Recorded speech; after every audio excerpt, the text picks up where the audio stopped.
Hello, I hope you're doing well. Welcome back to more CSGO news. I hope you guys all enjoy because today is the day. We have seen so much hype around this. I have not seen this much hype around a single CSGO event ever since Fishy Dude tried to predict this last big update, which of course was the new Faceit system, which didn't work out too well. But this has seen even more hype than that, guys. So many players out there, streamers, just talent in general, are awaiting this update today, and of course we are as well. That should be out sometime later tonight after this video, so expect a big video out there tomorrow. And a huge thank you to all of you guys. I did promise you all yesterday's video, if we broke 500 likes, I would do a 24-hour stream of the new survival mode if it was even somewhat decent. So thank you guys all very much. We smashed that. We almost broke 1,000 likes, which I can't even fathom. Almost 1,000 of you guys sitting at home click the like button, which really does make me feel so good inside. So thank you all very much. I will do that 24-hour stream within the next 10 days or so. Let me prepare myself. It will be on a weekend on my personal channel, but it should be a very fun time. But also on top of that, there's some huge news out there leading up to, of course, the big operation. Everything will be timestamped down below if you guys do want to actually bounce around from story to story, because it's actually our last story today. We'll talk about Navi. The entire team apparently knows about this secret, and they did give us their insight about what might be coming later tonight. But also in big news out there that people did not really touch on, kind of some resurfaced drama recently on Reddit as well as some forums out there I wanted to touch on. It's actually the G2 going to be kennyS versus Steel. The drama that did take to Twitter actually early last month around November 3rd. That is actually CS Summit 3, the last time we really saw that full G2 roster, or one of their last tournaments as that old roster. Of course, they've now acquired Lucky and Jax from 3D Max for Existence and Smiths. Ironically enough, one of their last events with Existence at CS Summit 3 was one of his best events, and it was actually their last series, elimination series against Complexity, which went pretty poorly for both teams, I would say. A pretty ugly last map on Cash, but very, very notable as well, because it was actually, as many of you guys know, for CS Summit, players do take to the couch, they cast the matches, they analyze, and it's a very relaxed environment. So a lot of things are said, and that's why a lot of insights are given. That's why CS Summit events are always really fun to watch, because you see different sides of players you maybe would not see. You hear things you maybe would not hear at a standard typical event, which upholds to more rules and more regulations than these things do. But it was actually Steel on the couch casting their last match, guys, against Complexity. To give you guys a context as well, how much this G2 roster was struggling. They had still yet to win an event together as that roster, and of course, being the formerly French super team, it was a struggle. On top of that, it did go to map 3 against Complexity. It started out 9-2 in Complexity's favor. G2 win 13 rounds in a row to go up 15-9, then lose 6 rounds in a row. It goes to overtime and lose to Complexity there. Again, ugly gameplay on probably both sides of the map, but it was frequently throughout the entire thing. I would show you guys clips. I don't want to get copyright struck though. I'll link the entire match down below, because it was a very, very funny match to watch, not only because of the commentary, but also some of the gameplay, mainly the commentary. It was just very fun to hear all the casters actually say their insights throughout the entire match. So that will be linked down below, guys. But constantly throughout the entire thing, it was actually Steel making subtle jabs at not only G2's overall aggressive playstyle, but mainly also kennyS, which is what led to those tweets. Of course, Steel calling kennyS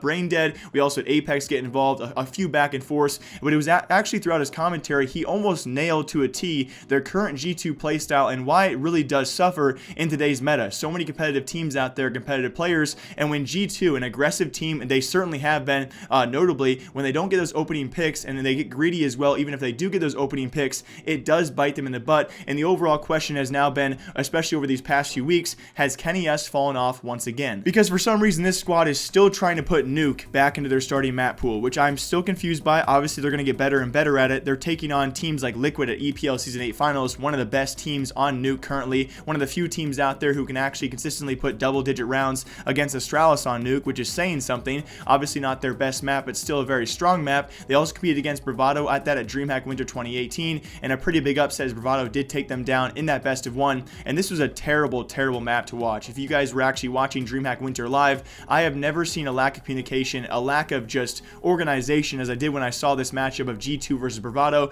If you guys didn't see it, I'll try and link it down below. Maybe go watch it, because it was Steel's commentary to a T. The overall aggression, the greediness definitely did cost G2 that matchup. A lot of the times though, a lot of eco rounds, a lot of pistol rounds. I did go back and actually count it down for you guys. It was 14 rounds, so just about half of the rounds of the entire match, which does make sense. 14 of those rounds, G2 lost the opening pick. They continued the round as a 4v5, and of those 14 rounds, they lost 13 of them. Now, obviously, some of those were pistol rounds, some of those were eco rounds. It does make sense, but for many teams out there, when you lose the opening pick, of course, you're likely to lose that round, but to lose 13 of 14, it kind of owns up to what Steel did say, and alongside that, guys, we did see kennyS continually so far, and especially even today and yesterday, guys, on Nuke versus Liquid, we saw the struggles of this roster. When kennyS does not go off, he is still their best player, but when they lack those opening picks, overall, what Steel did say so far has been reigning true with his current roster. Of course, I still believe in them. I still think there were definitely upgrades in Jax and Lucky, but there is certainly a problem with his current G2 roster, and that's all I had to say about that. I know that was a pretty long ramble about that, but what do you guys think? Leave a comment down below. And also, one of the funniest clips that did surface about that story, guys, here is actually Thorin talking about this. This is how big of an event it was, but no one really clipped anything that Steel did say, guys. Here's what Thorin had to say as well, based off these two going back and forth, that being kennyS and Steel. And I guess I don't think they want to like say, hey, let's all fight here in front of the camera, but I think viewership would go through the roof. Exactly. So stop being a massive take one for the team. So let's paint the picture. Who's fighting who and who's in the right? kennyS and Steel.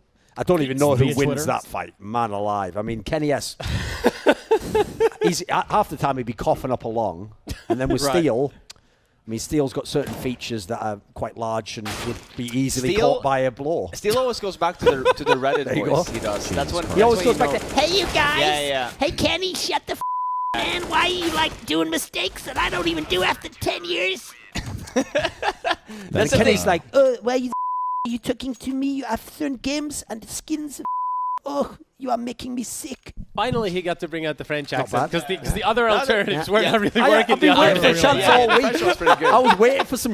And also in very big news out there, guys. I'm a day late on this, but thanks to Decay, I'll link his article down below. A great read for all of you, a TLDR as well. It will be apparently Boltz from MIVR. If you guys do realize he was actually released last week. Unfortunately enough, they couldn't keep him on for a few more days or a couple more weeks for Blast Pro Lisbon. It'll be Swag actually stepping in for Fur as Fur goes out for his eardrum surgery, and not Boltz. But apparently, according to Decay, guys, other sources as well, it will be Boltz joining the LG roster in huge news. I love this move. This is definitely going to be a stronger move for LG. If you guys did not follow them this past season, a rough past 6 months for this team, 4 to 6 months. They lost their EPL spot. They were auto-relegated to Mountain Dew League after some controversy over there I've talked about. They probably deserve to be relegated, but still, there was controversy between them and Envious. Alongside that, guys, they are going to ECS Season 7 relegation matches, so they might lose their ECS spot alongside that. It does seem currently for this new roster, though, they, of course, will actually try to regain their spot in the next major at IEM Katowice 2019. And I definitely think this roster needed a big change because, of course, with that turmoil in their past, it can only get better from here for LG. Certainly had a consistent streak going on with this roster in both ECS as well as EPL. A very consistent team, not necessarily a top team in those leagues, but certainly a consistent team.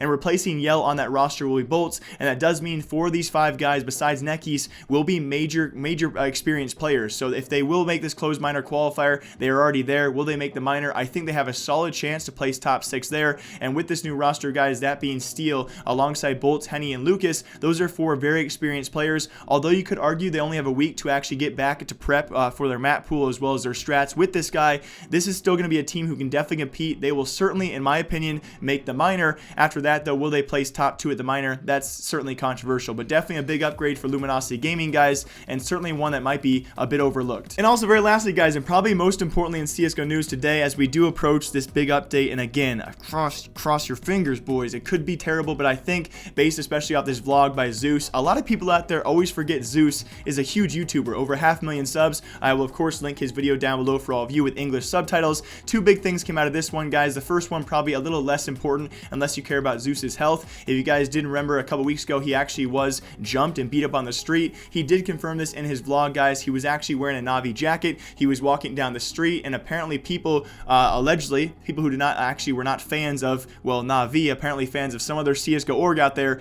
beat him up. He apparently took one of them down, but he also made sure to mention, kind of funnily enough, guys, he got way worse. He got off way worse than they did. So they did a lot more damage than he did, unfortunately enough. But also, in very big news in this vlog, guys, with the captions on for English subtitles, they did actually confirm there is some secret that apparently all of Navi knows about. It was actually the cameraman going around asking all the players about the secret. They were very excited about this. It was actually Edward saying he cannot believe it yet. It's too early to believe it. So classic Edward being the realist of the team, apparently based off, the earlier rumors we heard about Valve big updates that weren't too big. But other players here, guys, they do know about this said secret, and they did say that we, as the player base, are not ready for it. It's going to be a huge thing, and this just further confirms all the rumors out there. Will it be survival? Will it be an operation? Will it be a brand new case? No, probably not. Hopefully not. But it's going to be something big coming today, guys, for CSGO. And if I'm wrong, well, that's going to be the saddest thing of all time, because again, so many pro players, so many streamers, and just personalities in the CSGO scene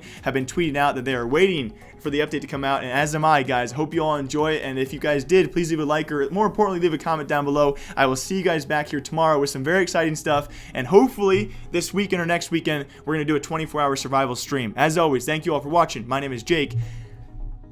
Goodbye.